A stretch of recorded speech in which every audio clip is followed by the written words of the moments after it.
बिस्मिल्लाहिर्रहमानिर्रहीम। अस्सलाम वालेकुम नाज़रीन, आप यूट्यूब चैनल देख रहे हैं, मैं इमरान खान हूँ। नाज़रीन, सबसे पहले बात कर लेते हैं रेलिवेंसी की, क्योंकि खबरें मेरे पास बहुत सारी हैं, वो मैं आपको बाद में देता हूँ। लेकिन जिस शख्स को पाकिस्तान के रियासत और इदारे मिलकर इररेलिवेंट करना चाहते हैं, वो कितना रेलिवेंट है आप ये देखें कि आज ये रियासत कोई भी काम करती है तो इसके दिमाग में जो सबसे पहली चीज़ और पहली बात आती है ना, और पहला खदशा आता है, वो इमरान खान का होता है। यानी जिसे इररेलिवेंट करना चाहते हैं वो इतना ज़्यादा रेलिवेंट है कि 3 साल से जोर लगा रहे हैं कि इमरान खान साहब को बिल्कुल बाहर निकाल दिया जाए हर चीज़ में से, लोगों के दिमागों में से। लेकिन बात बन नहीं रही है। कोई चीज़ महंगी करनी होती है या सस्ती करनी होती है, इनके दिमाग में इमरान खान चल रहा होता है। सुबह उठते हैं इमरान खान, शाम को सोते हैं इमरान खान, मुल्क से बाहर जाते हैं इमरान खान, मुल्क में वापस आते हैं इमरान खान, कानून साजी करते हैं इमरान खान। इस हुकूमत ने गुज़िश्ता 3 सालों में लगभग 1 दर्जन के करीब या इससे ज़्यादा ऐसे कवानीन बनाए हैं या पास किए हैं जो इमरान खान रिलेटेड है। यानी ये आए तो इन्होंने NRO 2 किया, इमरान खान की वजह से इस कानून को इधर कर दो, इसको इधर कर दो, ये वाला कानून ऐसे पास कर देते हैं, यहां से इमरान खान को फंसा लेते हैं, इलेक्शन कमीशन के साथ ये कर देते हैं, अदालत के साथ ये कर देते हैं, जुडिशरी को यूं कर देते हैं, ब्यूरोक्रेसी को ये कर देते हैं, हम एहतजाज के खिलाफ ये वाला कानून ले आते हैं। 1 दर्जन से ज्यादा ऐसे कवानीन मैं आपको अभी गिनवा सकता हूं जो हमारे ईवानों के अंदर पास हुए हैं, और वो कवानीन इमरान खान स्पेसिफिक हैं। चाहे वो पीका का कानून हो, चाहे पंजाब के अंदर मीडिया को कुचलने का कानून हो, जो जो कुछ इन्होंने किया है वो सारा कुछ इमरान खान स्पेसिफिक रहा है। यानी जिस आदमी को इररेलिवेंट करना चाहते हैं वो कितना रेलिवेंट है कि ये जो भी करते हैं उसके पीछे मकसद क्या होता है। इमरान खान, हमारे सदर पाकिस्तान ने कुछ ऐसे ऑर्डिनेंस पास किए, और कुछ नहीं, बहुत सारे हैं ऐसे ऑर्डिनेंस पास किए हैं जो इमरान खान स्पेसिफिक हैं, और बार बार पास किए ऑर्डिनेंसेस कि इमरान खान को काबू करना है। खासतौर पर यह कादी फाइल ईसा के दौर में करते थे। आईनी तरमीम के पीछे जो मेन वजह है वो इमरान खान है, धांधली के पीछे जो मेन वजह है वो इमरान खान है, हर क्रैकडाउन के पीछे जो मेन वजह है वो इमरान खान है, MNAs और सेनेटर्स को अगवा करके होने वाली तरमीम के पीछे जो वजह है वो इमरान खान है। कोई टॉक शो इमरान खान के नाम के बगैर मुकम्मल नहीं होता, हत्ता कि उसका नाम लेने पर या उसकी तस्वीर दिखाने पर भी पाबंदी है, लेकिन फिर भी हर जगह सबसे रेलिवेंट इमरान खान होता है। नए जजेस लाने की वजह इमरान खान है, जजेस का तरीक़ाकार तब्दील करने की वजह इमरान खान है, आईनी अदालतें बनाने की वजह इमरान खान है, एक जज को एक अदालत से उठाकर दूसरी जगह ट्रांसफर करने का इख्तियार लेने की वजह इमरान खान है।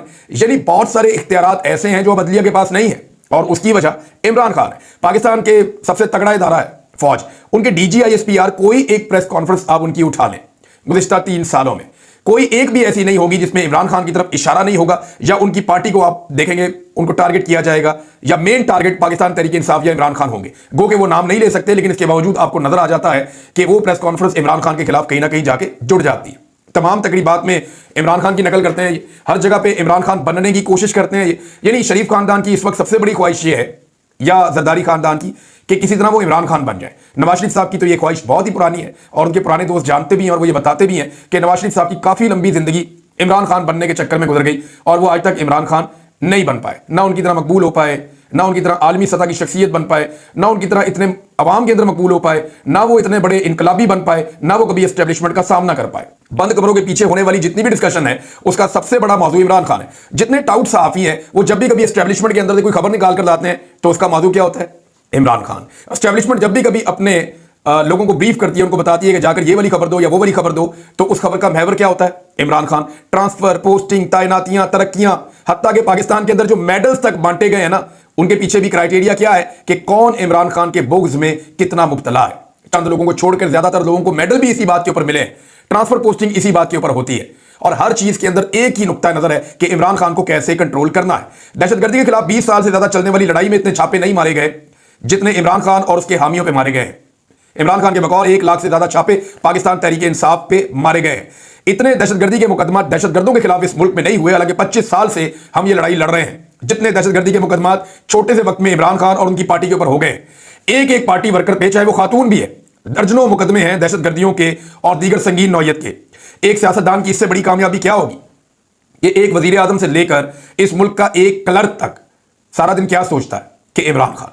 इस मुल्क के आर्मी चीफ से लेकर एक अर्दली तक जो है वो सब दिन रात इमरान खान के बारे में ही सोचते हैं। इससे ज्यादा बड़ी कामयाबी और रेलिवेंसी पाकिस्तान के किसी सियासतदान के हिस्से में नहीं आई। आज पाकिस्तान के तमाम मसाइल जो हैं वो इमरान खान साहब के साथ जोड़े जाते हैं, और उनका हल भी इमरान खान साहब के साथ जोड़ा जाता है। और अब कोशिश किया की जा रही है, फाइनली कोशिश ये हो रही है कि कुछ भी करके पाकिस्तान की कौम को मायूस किया जाए। इस पर मैं आगे चल के बात करता हूं, लेकिन अब कुछ चीजें आपके साथ शेयर करूं। पंजाब के तमाम शहरों के अंदर पाकिस्तान तहरीक इंसाफ ने बड़ा कामयाब एहतजाज किया, बड़ा खौफनाक क्रैकडाउन हुआ पंजाब में।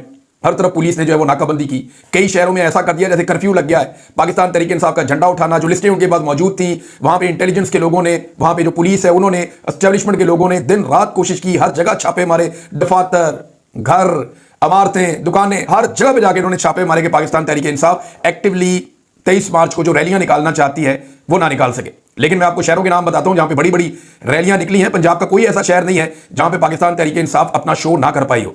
लाहौर में बहुत बड़ी रैलीज निकली हैं, एक नहीं निकली, ज्यादा रैलीज निकली हैं, और तहरीक इंसाफ की खवातीन ने, बुजुर्गों ने, नौजवानों ने उसमें बहुत बड़ा रोल प्ले किया है। गो कि आपको वो लीडरशिप नजर नहीं आती जो बहुत तगड़ी पाकिस्तान तहरीक इंसाफ की लीडरशिप है, और वो इन वजूहात की बिना पर अपने आप को रूपपोश रखे हुए हैं कि अगर उनको अगवा किया गया तो फिर लंबा काम एक और शुरू हो जाएगा। अब लाहौर में, रावलपिंडी में, मुल्तान में, फैसलाबाद में, वजीराबाद, भावलपुर, कुचाब, मियांवाली, ये जो मनाजिर मैंने देखे उनका बता रहा हूं मैं आपको। भावल नगर में, गुजरावाला में, सियालकोट में, गुजरात में, लोधरा में, विहाड़ी में, लिया में, शेखुपुरा में, सरगोदा में, साहिवाल में, ओकाड़ा में, टैक्सला में, कबीरवाला में, डीजी खान में, इन जगहों पे मैंने बहुत ज्यादा एहतजाज की कवरेज देखी है, और ये सारा सोशल मीडिया भरा पड़ा है पंजाब में और चकवाल रीजन भी। अब ये बहुत बड़ी कामयाबी है जेलम में भी आलिया हमजा साहिबा की। देखिए, आलिया हमजा साहिबा के खिलाफ ये रजीम, मैं आपको थोड़े दिन पहले से कह रहा हूं कि कार्रवाई जरूर करेगा, और मेरे पास ये इतला भी मौजूद है कि आलिया हमजा साहिबा को पहले भी इन्होंने दीवार के साथ लगाया। वो बड़ी एक्टिव वर्कर है इमरान खान साहब की, और अब उन्हें एक अहम जिम्मेदारी पंजाब में दी गई है, और पंजाब में क्योंकि वो ऑर्गेनाइज कर रही हैं पार्टी को, तो उन्होंने बड़ी कामयाबी से अपनी पार्टी को, बड़े तूफानी दौरे किए उन्होंने पंजाब के मुख्तलिफ इजला के, पार्टी को दोबारा से एक्टिवेट किया है, पार्टी को यह समझाया है कि विजुअल्स की इंपॉर्टेंस कितनी है, सोशल मीडिया की इंपॉर्टेंस कितनी है, आप जो भी काम करें आपने उसको किस तरह से सामने लेकर आना है। तो अब एक कोऑर्डिनेटेड एफर्ट है जिसके तहत पाकिस्तान तहरीक इंसाफ काम कर रही है। पुलिस के बड़े सख्त इकदाम के बावजूद, हालांकि एक पॉलिटिकल पार्टी है, उसका हक है कि वो पुरअमन तरीके से रैली निकाले, लेकिन आपको पता है पाकिस्तान तहरीक इंसाफ को दीवार के साथ लगाया गया है, और ये पाकिस्तान की एस्टेब्लिशमेंट ने बाई डिजाइन किया है। इसमें अदलिया ने और ब्यूरोक्रेसी ने पूरी सहूलतकारी फराम की है, खासतौर पर पुलिस ने, और पंजाब हुकूमत ने तमाम हथकंडे इस्तेमाल किए हैं। कल को अगर मरियम नवाज को रैली ना निकालने दी जाए तो वो गिला और शिकवा नहीं कर सकती, उनके तो कारकुन इतनी मार भी नहीं खा सकते बेचारे। बहरहाल, जो कारकुन सवाल नहीं करता वो मार कैसे खा सकता है? कारकुन वही मार खाता है जिसके अंदर शऊर होता है। आप देखें ना, तहरीक लब्बैक का कारकुन मार खाता है, उसके बाद एक नजरिया और एक शऊर तो होता है ना, वो अपने नजरिए के ऊपर पूरा तगड़ा खड़ा होता है। आप इत्तफाक करें या इख्तलाफ करें, वो अपने नजरिए के साथ आता है। इसी तरह पीपल्स पार्टी का कारकुन बहुत मार खाता था जब उसके पास अपना नजरिया होता था, बेनजीर भुट्टो साहबा के दौर तक। अब पीपल्स पार्टी का कारकुन बहुत मार खाता है। जमात इस्लामी के कारकुन बड़े शानदार फाइटर थे, लेकिन अब आप देखें कि जमात इस्लामी ने जब से अपना होम्योपैथिक मौकिफ अपनाया है, उनके अंदर वो बात नहीं रही। तो अभी बहुत सारी पार्टी और हैं, उनका टेस्ट होना बाकी है। एएनपी बड़ी मजबूत पार्टी होती थी जब तक वो नजरियाती पार्टी थी, अब उनके पास भी कोई नजरिया नहीं है। बहरहाल, आलिया हमजा साहिबा ने पंजाब को एक्टिवेट किया है। सख्त फस्तायत के बावजूद उन्होंने पंजाब के अंदर कामयाब रैलियां निकालकर साबित किया है कि इस दौर के अंदर भी अगर मेहनत करें और दिमाग से काम लें तो इस फस्तायत को शिकस्त दी जा सकती है और सियासी जमातें अपना रोल प्ले कर सकती हैं। नाज़रीन, अब बलूचिस्तान की सूरत हाल के ऊपर थोड़ा सा हमें जाना पड़ेगा, और मैं इसलिए जाना चाहता हूं कि वहां पे लेटेस्ट खबरें आ रही हैं बलूचिस्तान से। मैं आपके साथ शेयर कर देता हूं। डॉन अखबार ने जो रिपोर्ट किया, वो ये बता रहे हैं कि काफ़ी ज़्यादा एहतजाज हुआ है बलूचिस्तान में बहुत सारे इलाकों में। कोयटा के अंदर कुछ हालात को नॉर्मलाइज किया गया, कुछ इंटरनेट सर्विस भी बहाल हुई है 4 दिन के बाद। लेकिन बलूचिस्तान के मुख्तलिफ हिस्सों में बलोच यकजहती कमेटी, ये जो मारंग बलोच साहिबा हैं, उनकी गिरफ्तारी के बाद उनकी जो शटर डाउन हड़ताल की कॉल है, वो हड़ताल आज भी जारी रही है। पूरे बलूचिस्तान में होने वाले मुजाहरों में खवातीन ने बड़े पैमाने पर शिरकत की है। खवातीन की रैलियां जो है वो लसबेला में एक बहुत बड़ी रैली निकली है, और लसबेला की रैली में देख रहा था, वहाँ खवातीन बहुत बड़ी तादाद में आई, और स्टूडेंट्स ने पंजाब में स्पेशली लाहौर के अंदर और फिर इस्लामाबाद के अंदर भी एहतजाज किया मारंग बलोच के हक में, और बलोच यकजहती कमेटी का जो धरना है उसके ऊपर जो अटैक किया पुलिस ने उसके खिलाफ। और जिस तरह वहाँ पे शहादतें हुई, सीधी गोली चलाई गई, लोग सवाल दोबारा से उठा रहे हैं कि गोली क्यों चलाई। अब जनाब, एक चीज़ है जिसका मुझे बड़ा अफसोस है, और ये बड़ा घटियापन है, बेशर्मी है, और ये गैरत का फुकदान है। पीएमएलएन के कुछ अकाउंट्स और पीएमएलएन के कुछ लोग जो हैं वो मारंग बलोच के खिलाफ एक घटिया तरीन प्रोपेगेंडा कंपेन चला रहे हैं। देखें, ये बात समझनी पड़ेगी कि जो अकाउंट्स ये कंपेन चला रहे हैं उन तमाम अकाउंट्स को मरियम नवाज फॉलो करती हैं। ना सिर्फ मरियम नवाज फॉलो करती हैं, बल्कि कुछ पीएमएलएन से ताल्लुक रखने वाले सहाफ़ी और कुछ पीएमएलएन से ताल्लुक रखने वाली दीगर शख्सियात जो हैं सियासी, वो भी इन अकाउंट्स को फॉलो करती हैं। अब वो डायरेक्टली मारंग बलोच साहबा की किरदार कुशी कर रहे हैं, वो ऐसी बातें कर रहे हैं कि मैं यहाँ आपके सामने बोल भी नहीं सकता हूँ। बड़ी मायूब और घटिया तरीन उनके खिलाफ कंपेन चलाई जा रही है। अगर आप बलोचों को सीने से नहीं लगा सकते, उनके दुखों को नहीं समझ सकते, तो आप उनके जख्मों को तो ना कुरेद दें। और याद रखिएगा, ये कितना गंद डाला जा रहा है ना, इसकी जिम्मेदारी मियां नवाज शरीफ और मरियम नवाज पे आएगी, क्योंकि इन लोगों को अपने घरों के अंदर बुलाकर मरियम नवाज और नवाज शरीफ एप्रिशिएट करते रहे हैं गंद फैलाने के मामले में। ये डेलिबरेटली गंद फैलाया जा रहा है। और मारंग बलोच साहिबा, कल तक इनके धरनों में जाकर ये लोग सियासत करते थे, कल तक कहते थे बलूचिस्तान के अंदर जो लापता अफराद है उनके हवाले से हमारा ये मौकिफ है। आज उन लोगों के खिलाफ हो गए हैं, और खुद जो बात नहीं कर सकते वो अपने टाउट्स के जरिए से या अपने छोड़े हुए कारिंदों के जरिए से अब वो किरदार कुशी करवा रहे हैं मारंग बलोच साहिबा की, जो एक इंतहाई अफसोसनाक बात है। और इस बात के ऊपर जितनी मजम्मत की जाए उतनी कम है। जो सोशल मीडिया के ऊपर आम सारिफीन है उन्होंने इसको आड़े हाथों लिया है और उन्हें बड़ी तकलीफ हुई है जो कुछ PMLN के सोशल मीडिया के अकाउंट्स मारंग बलोच साहिबा और बलोच खवातीन के खिलाफ प्रोपेगेंडा में चला रहे हैं। नाज़रीन, एक खबर यह है कि कौमी अवार्ड के साथ जो घिनौना मजाक किया गया है पाकिस्तान के अंदर, अब आइंदा के लिए होगा पता क्या कि ये अवार्ड अपनी अहमियत खो जाएंगे। यानी अवार्ड मिलते थे अच्छे लोगों को, अवार्ड मिलते थे ऐसे लोगों को जिनकी वजह से अवार्ड मुतबर होता था। अब ऐसे हल्के लोगों को ये अवार्ड दिए गए हैं और ये मेडल जो है वो ऐसे हल्के लोगों को पहनाए गए हैं कि इनकी वजह से ये एजाज अब शर्मिंदगी बनना शुरू हो गया। यानी इसको लेके लोग फख्र करते थे, लेकिन जिस तरह के लोगों को अब दिए गए हैं ये इतने हल्के लोग हैं, इतने हल्के लोग हैं कि सोशल मीडिया के अंदर जो अवाम है वो एक एक का भांडा फोड़ रही है। अक्सर अवार्ड गलत लोगों को मिले हैं, बहुत कम लोग ऐसे हैं जिनको ये अवार्ड मिलने चाहिए थे। अवाम जिन लोगों को सजा देना चाहती है उन्हें तमगे पहनाए जा रहे हैं। मुझे ऐसा लगता है कि ये रजीम जो है ना, ये जानबूझकर अवाम में, खासतौर पर नौजवानों में मायूसी फैलाना चाहता है और खासतौर पर उस क्लास के अंदर मायूसी फैलाना चाहता है जो पढ़ी लिखी मिडिल क्लास है। ये मायूसी फैलाना चाहते हैं ताकि वो सियासत से अपने आप को इररेलेवेंट कर ले। लेकिन खुदा की कसम, मैं पाकिस्तान बहुत फिरा हूं। मैं बलूचिस्तान, खैबर पख्तूनख्वा, पंजाब, सिंध, हर जगह पे गया हूं और इसी रिजीम चेंज ऑपरेशन के बाद भी मैंने बहुत ट्रैवल किया है। मैंने लोगों की आंखों में चमक देखी है, मैंने उनकी आंखों में उम्मीद देखी है। आप उल्टे भी लटक जाए ना, जो मर्जी कर देंगे, पाकिस्तानी मायूस नहीं होंगे। और उनके पास मायूस ना होने की जो सबसे बड़ी वजह है वो उनका कैदी नंबर 804 है, जिससे उन्होंने उम्मीदें बांधी हुई हैं और उसका दिया हुआ शऊर है। देखिए, शऊर तो अल्लाह रब्बुल इज्जत देता है ना, लेकिन अल्लाह रब्बुल इज्जत ने इस शऊर के लिए इमरान खान को जरिया बनाया। पाकिस्तानी जो है पाकिस्तान की एस्टेब्लिशमेंट के बारे में कभी भी इतना कुछ नहीं जानते थे। पाकिस्तानी पाकिस्तान के दो टुकड़े होने के बारे में कभी इतना नहीं जानते थे, इतना तारीख के अंदर नहीं गए थे। फातिमा जिन्ना के साथ क्या हुआ, लियाकत अली खान के साथ क्या हुआ, पाकिस्तान दो टुकड़े कैसे हुआ, पाकिस्तान के अंदर फौज ने सियासत में कितनी मुदाखलत की, उनकी मुदाखलत का हमने कितना खुमियाजा भुगता। हर थोड़े अरसे के बाद जब एक नए आर्मी चीफ की अपॉइंटमेंट का टाइम आता है, उसी वक्त पाकिस्तान के अंदर बहुत ज्यादा सियासी हलचल क्यों शुरू हो जाती है, मामला क्यों बिगड़ना शुरू हो जाते हैं। ये सारे सवालात का जवाब जो है वो आज पाकिस्तानियों के पास मौजूद है, जो इससे पहले पाकिस्तानी नहीं जानते थे। तो अब क्योंकि पाकिस्तानियों को अपने बहुत सारे सवालात का जवाब मिल गया है, तो मुझे नहीं लगता कि ये लोग इररेलेवेंट होंगे। जैसे इमरान खान साहब को इररेलेवेंट करना अब तकरीबन नामुमकिन है, वैसे ही इमरान खान साहब का जो दिया हुआ शऊर या नजरिया है, उसके बाद उन लोगों को जिन्होंने सियासत को समझना शुरू किया, उसके ऊपर बात करना शुरू की, सोशल मीडिया को बतौर वेपन इस्तेमाल किया, पाकिस्तान की मिडिल क्लास, उनको भी अब इररेलेवेंट करना जो है वो मुमकिन दिखाई नहीं देता। ये लोगों को बेवकूफ समझते हैं। मिसाल के तौर पे आप वज़ीर आला सिंध को ले लेना, ये खबर है मेरे पास, मैं आपको खबर पढ़ के सुनाता हूं। देखिए ये कैसे लोगों को बेवकूफ समझते हैं। सिंध के वज़ीर आला, ये जियो पे लगी हुई है, सिंध के वज़ीर आला मुराद अली शाह ने कहा है कि पंजाब जून 2024 से दरियाए सिंध में नहर बनाना चाहता है। हमने रोका हुआ है और किसी सूरत नहर निकालने की इजाजत नहीं देंगे। ये खबर आपने सुन ली, ये आपने पढ़ भी ली, मेरे साथ लगी भी हुई है। वो क्या कह रहे हैं, मुराद अली शाह कह रहे हैं कि पंजाब जून 2024, डेट आपने याद रखनी है, वो कह रहे हैं जून 2024 से पंजाब, जब पंजाब बोलें तो पंजाब के लोग, पंजाब की पॉलिटिकल पार्टीज या पंजाब की अशराफिया या पंजाब की एस्टेब्लिशमेंट, इसी के ऊपर वो इल्जाम लगा रहे हैं ना बतौर सूबा कि वो 2024 से जनाब हमारा दरिया सिंध का पानी है उसके ऊपर नहर निकालना चाहता है, हमने रोका हुआ है और हम किसी सूरत ये नहर नहीं निकालने देंगे। अब इन्होंने कहा कि जून 2024, मैं आपको दोबारा दिखाता हूं, ये आसिफ अली जरदारी साहब का, मैंने ये स्क्रीनशॉट पूरी वीडियो बनाई थी, ये देखें, ये आसिफ अली जरदारी साहब का प्रेसिडेंट ऑफ पाकिस्तान का ट्विटर हैंडल है ऑफिशियल। इसके ऊपर सदर पाकिस्तान हुक्म जारी कर रहे हैं कि 6 नहरें बनाई जाएं। अब ये 6 नहरें कौन सी हैं जिनके खिलाफ मुराद अली शाह बात कर रहे हैं। जरदारी साहब इसके ऊपर काम करने का हुक्म जारी कर रहे हैं और कह रहे हैं कि जल्दी काम किया जाए और इनके जो किनारे हैं, पुश्ते हैं, उनको कंक्रीट किया जाए, उनको भी मजबूत किया जाए। ये आसिफ अली जरदारी साहब को ब्रीफिंग दी गई थी, यहां पे फौजी हुकाम भी बैठे थे, यहां पे दीगर लोग भी बैठे थे। SIFC के तहत जो ज़राअत का शोबा है उसमें फौज की इन्वॉल्वमेंट हुई है और उसके बाद आर्मी चीफ ने भी इसके अंदर एक प्रोग्राम ज्वाइन किया था मरियम नवाज के साथ। तो आसिफ अली जरदारी साहब इसका बाकायदा हुक्म जारी कर रहे हैं।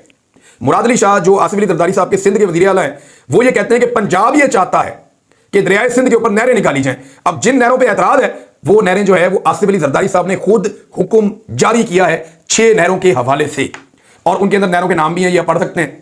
तो नाज़रीन, ये कैसे लोगों को बेवकूफ समझ सकते हैं। ये शऊर का जिन वापस बोतल में बंद नहीं होगा। सिंध का एक एक शहरी मेरी बात सुन ले कि आपका पानी अगर किसी ने बेचा है तो बंद कमरों के अंदर आसिफ अली जरदारी और बिलावल जरदारी ने ये फैसले किए हैं और बाकायदा इसके तहरीरी सबूत मौजूद हैं।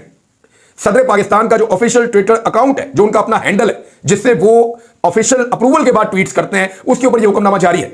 इसकी फुटेज जारी की गई है जो मैंने आपको दिखाई। इस फुटेज के अंदर सरकारी और बल्कि ये तमाम टिकर जो हैं वो सरकारी टीवी चैनल के ऊपर चले हैं, उसके ऊपर ये दावा मौजूद है कि सदर पाकिस्तान ने ये नहर निकालने की बात की। वो ये कह रहे हैं कि जून में पंजाब ये कोशिश शुरू करता है, जुलाई में जरदारी साहब इसका ऑर्डर दे देते हैं। अब ये इसके खिलाफ क्यों बात कर रहे हैं, जरा सोचें। जरदारी एक काम करवा रहा है तो मुराद अली शाह की क्या जरूरत है कि उसके खिलाफ बोलें। मैं बताता हूं आपको। हुआ यह कि पाकिस्तान तहरीक इंसाफ ने ये चोरी पकड़ ली।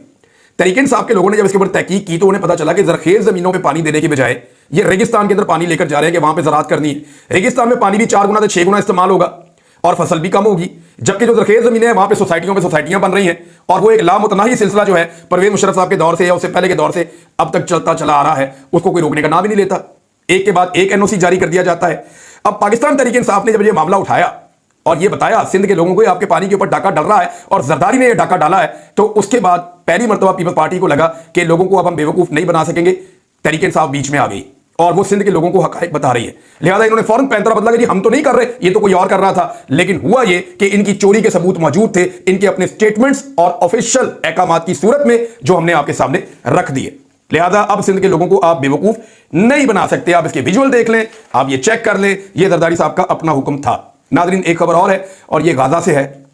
गाजा के ऊपर इसराइल ने फिर अटैक किया हुआ है और अमेरिकन आशीर्वाद के साथ ही वो हमेशा ये अटैक करते हैं, अमेरिका उनको अलाउ करता है। गजा में बच्चों की शहादतें हो रही हैं। मैंने पिछले दिनों आपको जमैमा का भी एक ट्वीट पढ़ के सुनाया था।